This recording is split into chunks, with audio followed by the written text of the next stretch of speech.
What's up, everyone? It's the Autistic Scyther here, and this is part 2 of my top 10 favorite spooky levels in video games. Part 1 is already up, so if you want to watch that video to see what my numbers 10 through 6 are, then I suggest you go do that, and then come back to this video to see numbers 5 through 1. Alright? So, yeah. Without further ado, let's get back into it. Moving on next at number 5, we have Big Boo's Haunt from Super Mario 64. Alright, now, I know a lot of people are gonna wonder, but wait, you already put a Paper Mario entry on the list. Why are you mentioning one from Super Mario 64? And it's perfectly simple. I mean, I know when it comes down to it, most Mario games are kinda interesting to figure out. And when you think about it, most of them are most Mario side series are their own franchises. But that being said, since I already have a Paper Mario entry, I would be remiss not to put one from one of Mario's from the main Mario platformers. And honestly, that one I decided was going to be the classic Big Boo's Haunt from Super Mario 64. One of the first of Mario's 3D platformers I ever played. Alright, now in all fairness, this one really does make sense when you consider it, since the first time you see it is kind of not so scary, since it's basically shown in the back courtyard of Peach's castle. Basically where you defeat a Boo and you basically go into a cage. However, that being said, when you get into it, it basically isn't. You're basically faced with a giant haunted house. And the first thing that brings in the spooky ambiance is that ominous pipe organ at the beginning, which sends chills down anyone's spine. That being said, when you go into it, it's even full on a horror themed area. From bridges that fall away and drop you into like a merry-go-round sort of area with creepy hurdy-gurdy music where you have to face off against Boos. It's all in the basement. Eyes that you have to run around in order to get them to shrink. An area full of coffins that raise up every time you pass by them.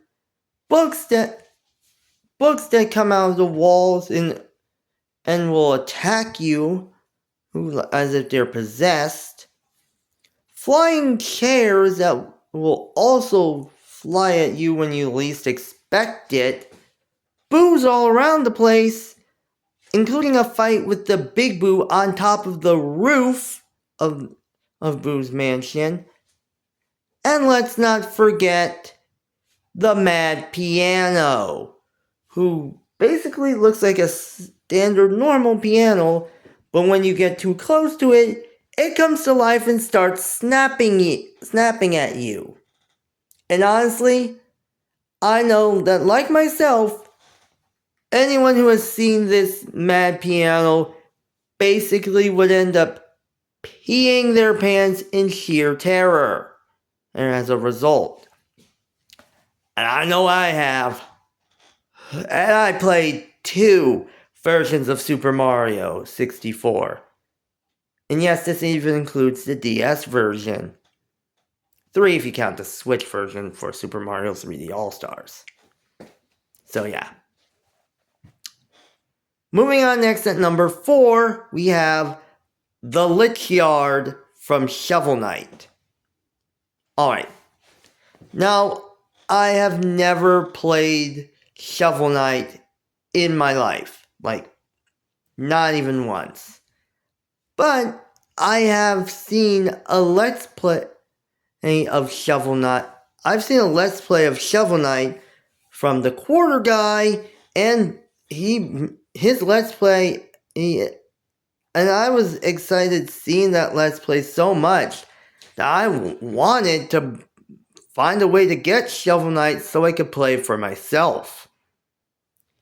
And honestly, it seems like a pretty cool game since it's just a love letter to like games like classic Mega Man. Not only that, and honestly, many of the themed levels are just based around a specific area. And of course, the Lich Yard's your standard horror level. Basically because it's an abandoned village surrounding a cemetery. And for anyone who has played a horror game, yes, this even includes the Resident Evil franchise, they know abandoned villages or towns are more or less will go hand in hand for anything spooky. And basically, yeah, more often than not, Shovel Knight will essentially go in there and face off against different enemies like ghosts, skeletons, wights, ghouls, and many other denizens, bats, and many denizens of the undead in order to face off against Inspector Knight, who is basically just the Grim Reaper incarnate. In fact, he's basically a Reaper himself. Which, the fact that Spectre Knight looks so cool as was essentially an avenging spirit says a lot. And it fits him to a T. That being said, there are even certain rooms certain secret rooms that I found in my research that you could actually enter into that basically proves that basically shows and implies that that Spectre Knight may have lived there back when he was a human. So, yeah, really does say a lot. Granted, this kind of proves I need to play Shovel Knight, like, full on. That being said, yeah, there are 3 others that are ahead, so yeah, that's why. I just gotta stick with number 4. Moving on next at number 3, we have The Woods of the Forlorn from Fire Emblem Fates. Alright, you know me, you knew a Fire Emblem entry was going to be on this list. And honestly, I had to go with Fire Emblem Fates for that reason. Since, again, it's my favorite game in the series, no matter what.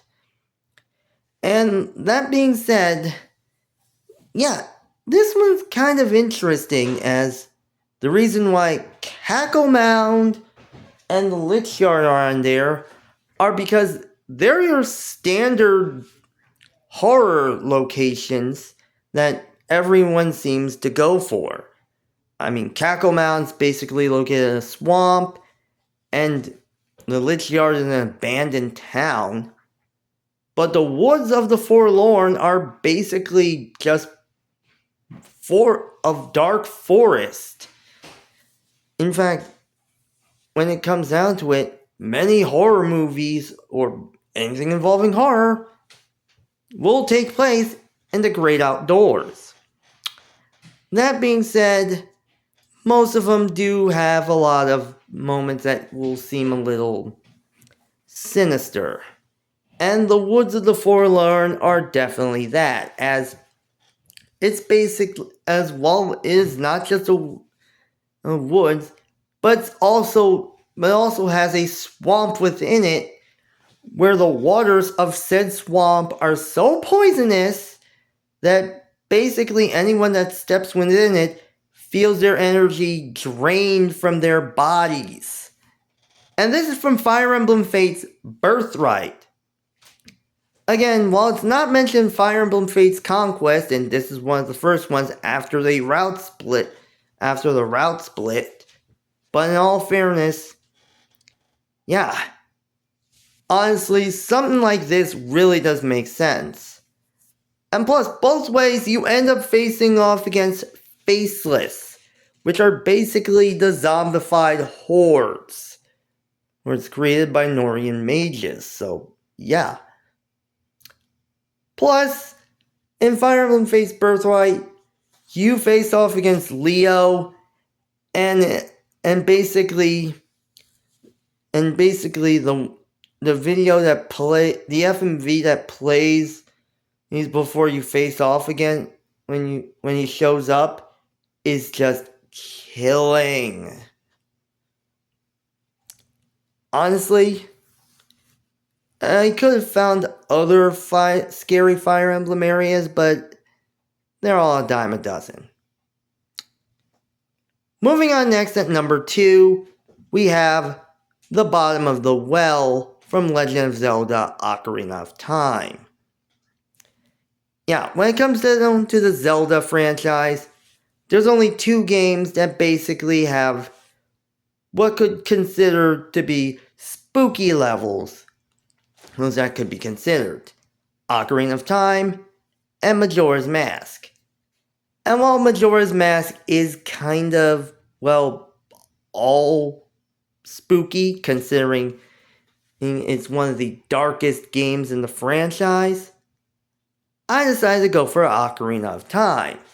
And while everyone and their cousin would point at the Shadow Temple to be one of the spookiest levels in the game, I had to go with the Bottom of the Well, because even though it's seen in Kakariko Village, I mean, it's pretty spooky as, again, you're basically going down a well into what seems to be a labyrinthine dungeon.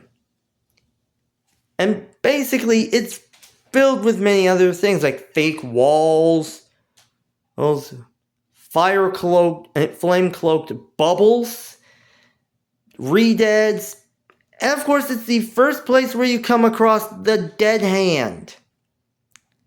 And plus, when you essentially have to go down the well, basically it's revealed to have was basically a malevolent spirit within it. And the fact that this is linked with the Shadow Temple due to being kind of, well, known for some dark stuff in Hyrule, yeah, honestly it fits. Good thing you can find a lens of truth in the Bottom of the Well, so yeah, all's right with the world. Finally, at number 1, we have the Strange House from Pokemon Black 2 and White 2. Honestly, when it comes to Pokemon, I know a lot of people would think that Lavender Town Pokemon Tower would be the choice here. And honestly, I get it. I mean, it's one of the first ones we come across, and it's fairly the main spooky one. However, honestly, there's always a better one to choose, and honestly, I believe that's the case with the Strange House from Black 2 and White 2. I mean, it's a haunted house, but even further, when you enter it, you basically end up finding, like, enter or exit a room, the furniture will inexplicably move. And plus, at certain times, a ghost of a girl will show up. That being said, once you find out that it's implied that this girl actually died in her sleep due to Darkrai's nightmare. Again, there's nothing more to say. Just watch any theory video about the Strange House Ghost Girl and you'll understand. So that's why Strange House is number 1. That's all my top 10 favorite spooky levels in video games. Like, comment, and subscribe. I'll see you next time.